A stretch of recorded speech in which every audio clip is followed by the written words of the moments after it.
Good evening, Mr. Evans here. The book we have this time is one that some of you may be familiar with.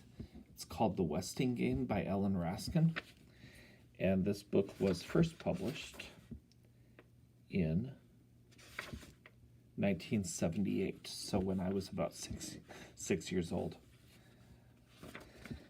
Chapter 1 is called Sunset Towers. The sun sets in the west. Just about everyone knows that. But Sunset Towers faced east. Strange. Sunset Towers faced east and had no towers. This glittery, glassy apartment house stood alone on the Lake Michigan's shore, 5 stories high. 5 empty stories high. Then one day, it happened to be the 4th of July. A most uncommon-looking delivery boy rode around town, slipping letters under the doors of the chosen tenants-to-be. The letters were signed Barney Northrup. The delivery boy was 62 years old, and there was no such person as Barney Northrup. Dear lucky one, here it is, the apartment you've always dreamed of at a rent you can afford, in the newest, most luxurious building on Lake Michigan. Sunset Towers. Picture windows in every room, uniformed doorman, maid service, central air conditioning, high-speed elevator, exclusive neighborhood near excellent schools, etc., etc. You have to see it to believe it, but these unbelievably elegant apartments will be shown by appointment only. So hurry, there are only a few left. Call me now at 276-7474 for this once-in-a-lifetime offer. Your servant, Barney Northrup. P.S. I am also renting ideal space for doctor's office in the lobby, a coffee shop with an entrance from the parking lot, and a high-class restaurant on the entire top floor. 6 letters were delivered. Just 6. 6 appointments were made, and one by one, family by family, talk, Barney Northrup led the tours around and about Sunset Towers. Take a look at all that glass. One-way glass, Barney Northrup said. You can see out, nobody can see in. Looking up, the Wexlers, the first appointment of the day, were blinded by the blast of morning sun that flashed off the face of the building. See those chandeliers? Crystal, Barney Northrup said, slicking his black mustache and straightening his hand-painted tie in the lobby's mirrored wall. How about this carpeting? 3 inches thick. Gorgeous, Mrs. Wexler replied, clutching her husband's arm as her high heels wobbled in the deep plush pile. She, too, managed an approving glance in the mirror before the elevator door opened. You're really in luck, Barney Northrup said. There's only one apartment left, but you'll love it. It was meant for you. He flung open the door to 3D. Now, is that breathtaking or is that breathtaking? Mrs. Wexler gasped. It was breathtaking, all right. 2 walls of the living room were floor-to-ceiling glass. Following Barney Northrup's lead, she oohed and awed her joyous way through the entire apartment. Her trailing husband was less enthusiastic. What's this, a bedroom or a closet? Jake Wexler asked, peering into the last room. It's a bedroom, of course, his wife replied. It looks like a closet. Oh, Jake, this apartment is perfect for us, just perfect, Grace Wexler argued in a whining coo. The 3rd bedroom was a trifle small, but it would do just fine for Turtle. And just think what it means having your office in the lobby, Jake. No more driving to and from work, no more mowing the lawn or shoveling snow. Let me remind you, Barney Northrup said. The rent here is cheaper than what your old house costs in upkeep. How would he know that, Jake wondered. Grace stood before the front window where, beyond the road, beyond the trees, Lake Michigan lay calm and glistening. A lake view. Just wait until those so-called friends of hers with their classy houses see this place. The furniture would have to be reupholstered. No, she'd buy new furniture. Beige velvet. and she'd have stationery made. Blue with the decal edge, her name and fancy address in swirling type across the top. Grace Windsor Wexler, Sunset Towers on the lake shore. Not every tenant-to-be was quite as overjoyed as Grace Windsor Wexler. Arriving in the late afternoon, Seidel Pulaski looked up and saw only the dim, warped reflections of treetops and drifting clouds in the glass face of Sunset Towers. "You're really in luck," Barney Northrop said for the sixth and last time. "There's only one apartment left, but you'll love it. It was meant for you." He flung open the door to a one-bedroom apartment in the rear. "Now is that breathtaking or is that breathtaking?" "Not especially," Seidel Pulaski replied as she blinked into the rays of the summer sun setting behind the parking lot. She had waited all these years for a place of her own, and here it was, in an elegant building where rich people lived. But she wanted a lake view. "The front apartments are taken," Barney Northrop said. "Besides, the rent's too steep for a secretary's salary. Believe me, you get the same luxuries here at a third of the price." At least the view from the side window was pleasant. "Are you sure nobody can see in?" Seidel Pulaski asked. "Absolutely," Barney Northrop said, following her suspicious stare to the mansion on the north cliff. "That's just the old Westinghouse up there. It hasn't been lived in for 15 years. "Well, I'll have to think it over." "I have 20 people begging for this apartment," Barney Northrop said, lying through his buck teeth. "Take it or leave it." "I'll take it." Whatever else he was, Barney Northrop was a good salesman. In one day, he had rented all of Sunset Towers to the people whose names were already printed on the mailboxes in an alcove off the lobby. Office, Dr. Wexler. Lobby, Theodorakis Coffee Shop. 2C, F. Baumbach. 2D, Theodorakis. 3C, S. Pulaski. 3D, Wexler. 4C, Who. 4D, J.J. Ford. 5, Shin Hu's Restaurant. Who were these people, these specially selected tenants? They were mothers and fathers and children's, a dressmaker, a secretary, an inventor, a doctor, a judge. And, oh yes, one was a bookie, one was a burglar, one was a bomber, and one was a mistake. Barney Northrop had rented one of the apartments to the wrong person. Chapter 2 is called Ghosts or Worse. On September 1st, the chosen ones and the mistake moved in.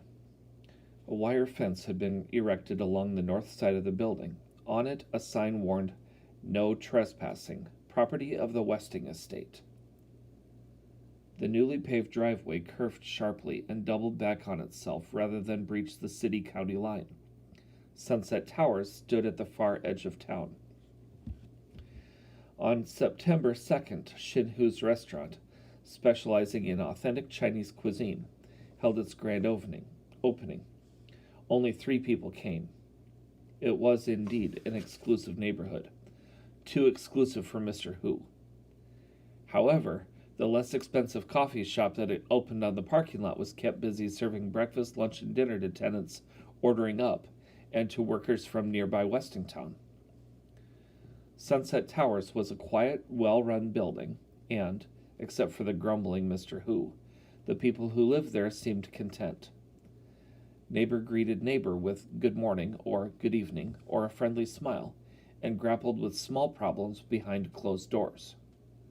The big problems were yet to come. Now it was the end of October. A cold, raw wind whipped dead leaves about the ankles of the 4 people grouped in the Sunset Towers driveway, but not one of them shivered. Not yet. The stocky, broad-shouldered man in the doorman's uniform, standing with feet spread, hands on hips, was Sandy McSuthers. The 2 slim, trim high school seniors, shielding their eyes against the stinging chill, were Theo Theodorakis and Doug Hu. The small, wiry man pointing to the house on the hill was Otis Amber, the 62-year-old delivery boy. They faced north, gaping like statues cast in the moment of discovery, until Turtle Wexler, her kite tail of a braid flying behind her, raced her bicycle into the driveway. Look! Look, there's smoke! There's smoke coming from the chimney of the Westinghouse. The others had seen it. What did she think they were looking at anyway? Turtle leaned on the handlebars, panting for breath. Sunset Towers was near excellent schools, as Barney Northrup had promised, but the junior high was 4 miles away. Do you think Old Man Westing's up there? Nah, Otis Amber, the old delivery boy, answered. Nobody's seen him for years. Supposed to be living on a private island in the South Seas, he is, but most folks say he's dead. Long gone dead. They say his corpse is still up there in that big old house. They say his body is sprawled out on a fancy oriental rug, and his flesh is rotting off those mean bones, and maggots are creeping in his eye sockets and crawling out his nose holes.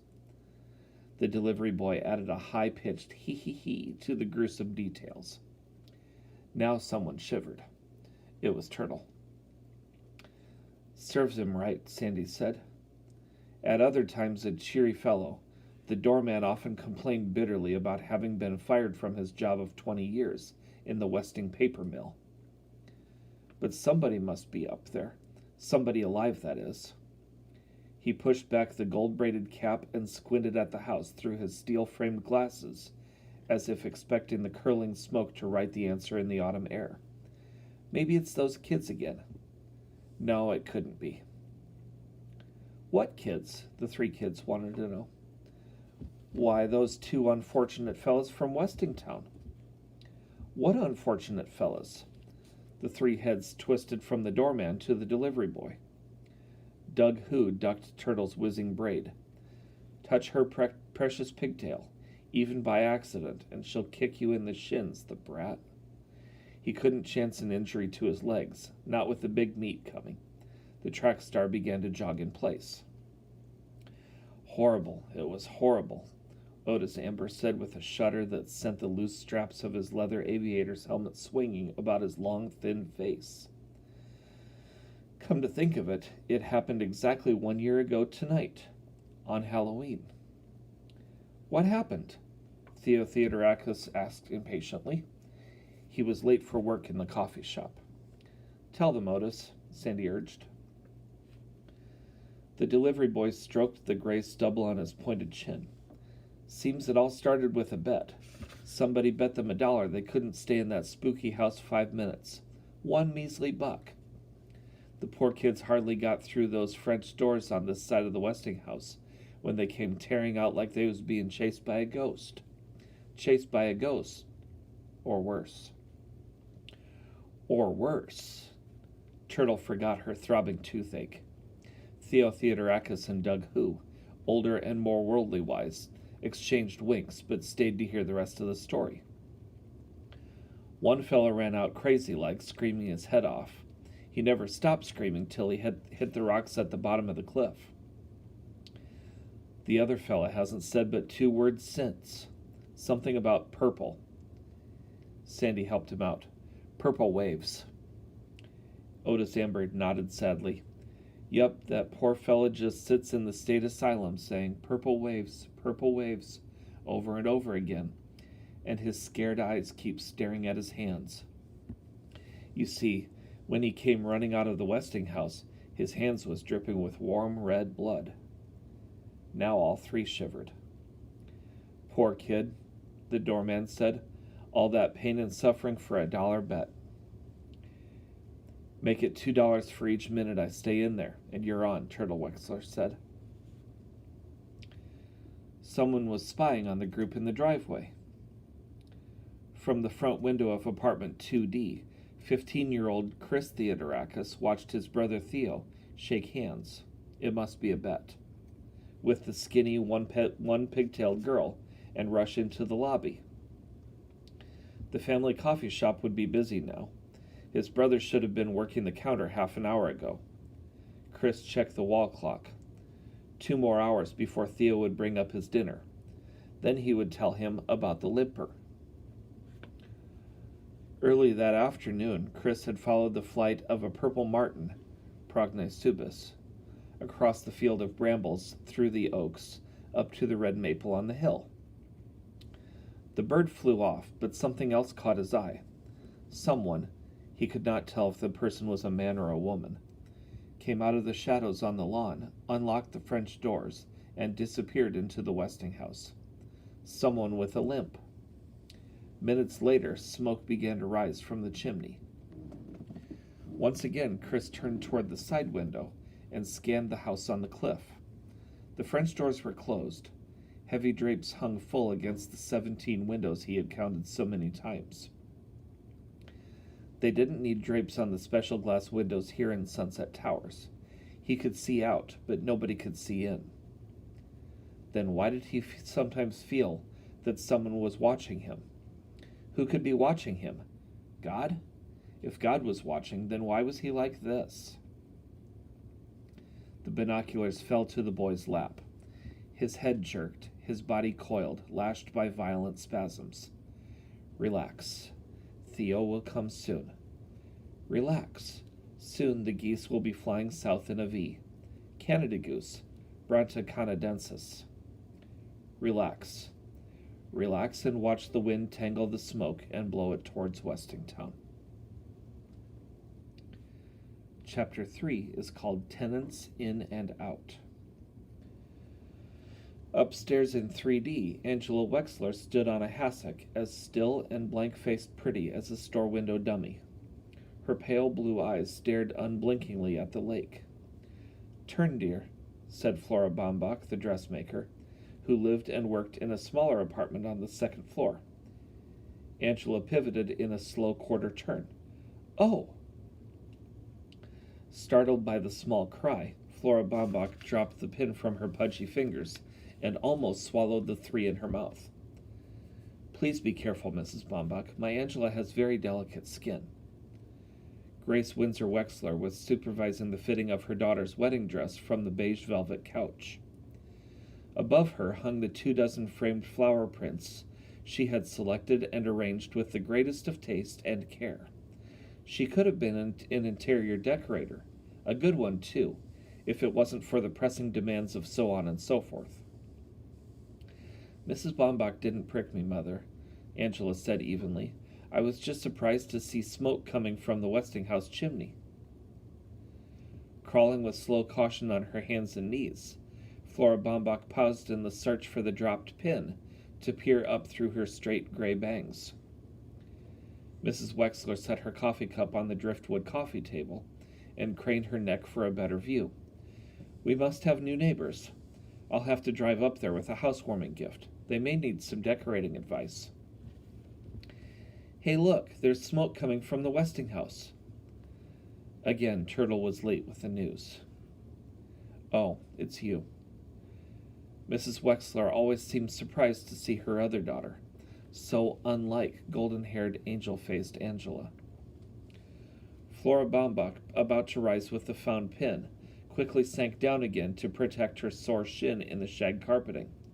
She had pulled Turtle's braid in the lobby yesterday. "Otis Amber says that old man Westing's stinking corpse is rotting on an oriental rug." "My, oh my," Flora Baumbach exclaimed, and Mrs. Wexler clicked her tongue in an irritated Turtle decided not to go on with the horror story. Not that her mother cared if she got killed or ended up a raving lunatic. "Mrs. Baumbach, could you hem my witch's costume? I need it for tonight." Mrs. Wexler answered, "Can't you see she's busy with Angela's wedding dress? And why must you wear a silly costume like that? Really, Turtle, I don't know why you insist on making yourself ugly." "It's no sillier than a wedding dress," Turtle snapped back. "Besides, nobody gets married anymore, and if they do, they don't wear silly wedding dresses." She was close to a tantrum. Besides, who would want to marry that stuck-up, know-it-all, marshmallow-faced Dr. Denton? "That's enough of your smart mouth." Mrs. Wexler leaped up, hand ready to strike. Instead, she straightened a framed flower print, patted her fashionable honey blonde hairdo, and sat down again. She had never hit Turtle, but one of these days. Besides, a stranger was present. Dr. Deere is a brilliant young man, she explained for Flora Baumbach's ears. The dressmaker smiled politely. Angela will soon be Angela Deere. Isn't that a precious name? The dressmaker nodded. And then we'll have 2 doctors in the family. Now where do you think you're going? Turtle was at the front door. Downstairs to tell Daddy about the smoke coming from the Westinghouse. Come back this instant. You know your father operates in the afternoon. Why don't you go to your room and work on stock market reports or whatever you do in there? Some room. It's even too small for a closet. I'll hem your witch's costume, Turtle, Angela offered. Mrs. Wexler beamed on her perfect child draped in white. What an angel. Crow's clothes were black, her skin dead white. She looked severe. Rigid, in fact. Rigid and righteously severe. No one could have guessed that under her stern facade, her stomach was doing flip-flops as Dr. Wexler cut out a corn. Staring down at the fine lines of pink scalp that showed through the podiatrist's thinning brown hair, did nothing to ease her queasiness. So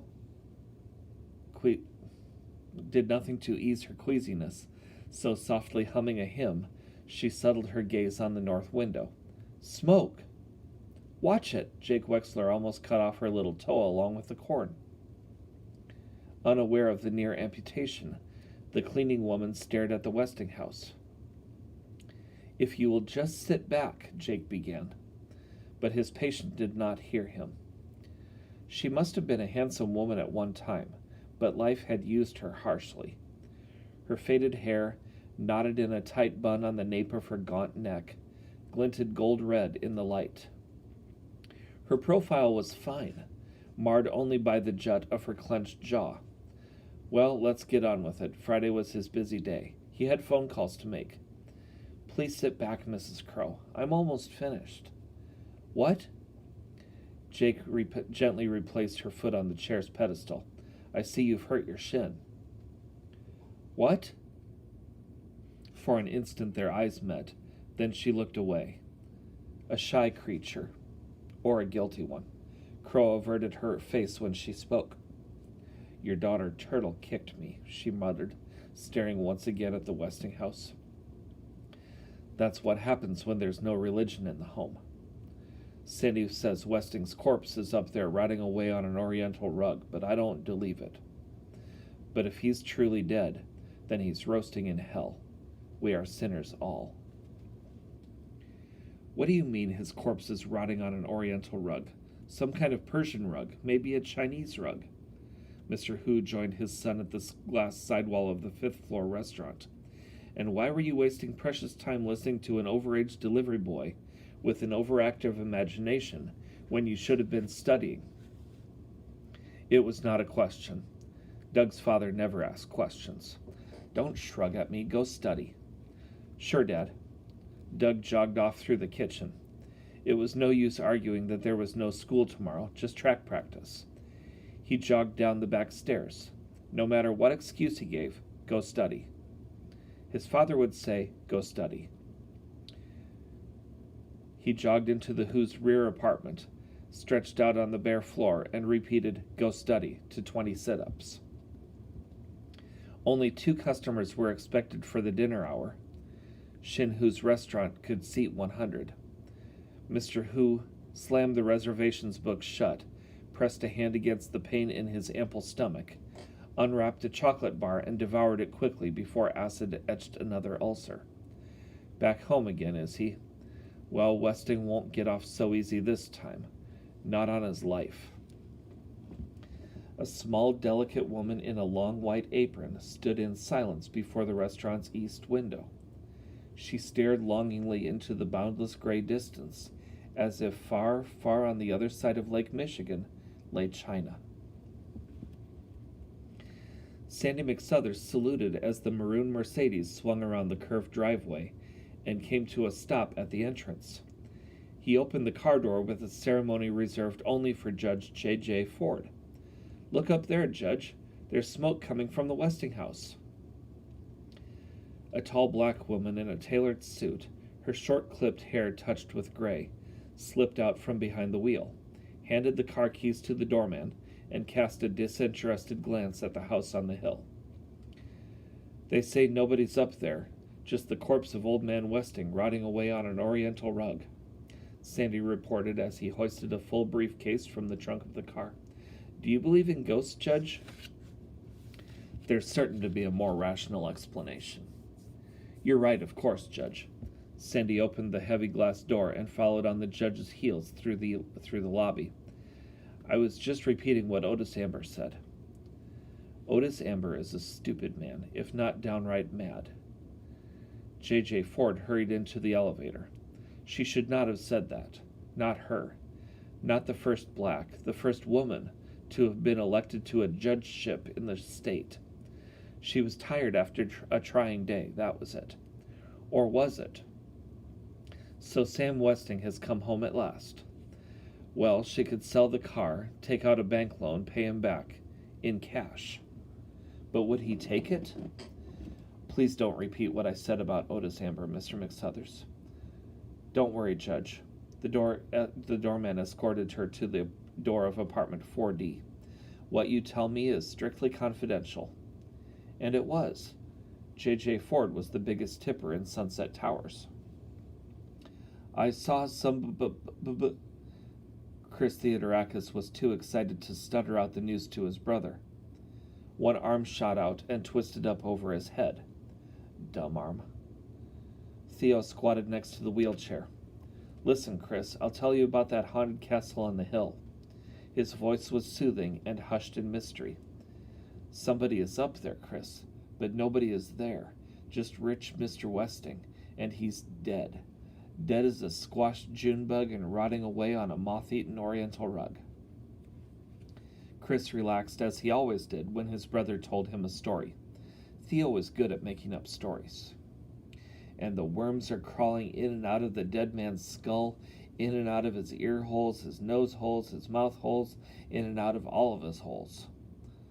Chris laughed and then quickly composed his face. He was supposed to look scared. Theo leaned closer, and high above the putrid corpse, a crystal chandelier is tinkling. It tinkles and twinkles, but not one breath of air stirs in that gloomy tomb of a room. Gloomy tomb of a room. Theo will make a good writer someday, Chris thought. He wouldn't spoil this wonderful, spooky Halloween story by telling him about the real person up there, the one with the limp. So Chris sat quietly, his body at ease, and heard about ghosts and ghouls and purple waves, and smiled at his brother with pure delight. "A smile that could break your heart," Seidel Pulaski, the tenant in 3C, always said. But no one paid any attention to Seidel Pulaski. Seidel Pulaski struggled out of the taxi, large end first. She was not a heavy woman, just wide-hipped from years of secretarial sitting. If only there was a ladylike way to get out of a cab. Her green rhinestone-studded glasses slipped down her fleshy nose as she grappled with a tall triangular package and a stuffed shopping bag. If only that lazy driver would lend her a hand. Not for a nickel tip, he wouldn't. The cabbie slammed the back door and sped around the curved driveway, narrowly missing the Mercedes that Sandy was driving to the parking lot. At least the never-there-when-you-need-him doorman had propped open the front door. Not that he ever helped her, or noticed her for that matter. No one ever noticed. Seidel Pulaski limped through the lobby. She could be carrying a high-powered rifle in that package and no one would notice. She had moved to Sunset Towers hoping to meet elegant people, but no one had invited her in for so much as a cup of tea. No one paid any attention to her except that poor crippled boy whose smile could break your heart, and that bratty kid with the braid. She'll be sorry she kicked her in the shin. Juggling her load, earrings jingling and charm bracelet jangling, Seidel Pulaski unlocked the several locks to apartments 3C and bolted the door behind her. There'd be fewer burglaries around here if people listened to her about putting in deadbolt locks. But nobody listened. Nobody cared. On the plastic-covered dining table, she set out the contents of the shopping bag: 6 cans of enamel, paint thinner, and brushes. She unwrapped the long package and leaned 4 wooden crutches against the wall. The sun was setting over the parking lot, but Seidel Pulaski did not look out her back window. From the side window, smoke could be seen rising from the Westinghouse, but Seidel Pulaski did not notice. "No one ever notices Seidel Pulaski," she muttered. "But now they will. Now they will." That is the end of our reading for tonight. We will pick up with Chapter 4 tomorrow night. Have a good evening.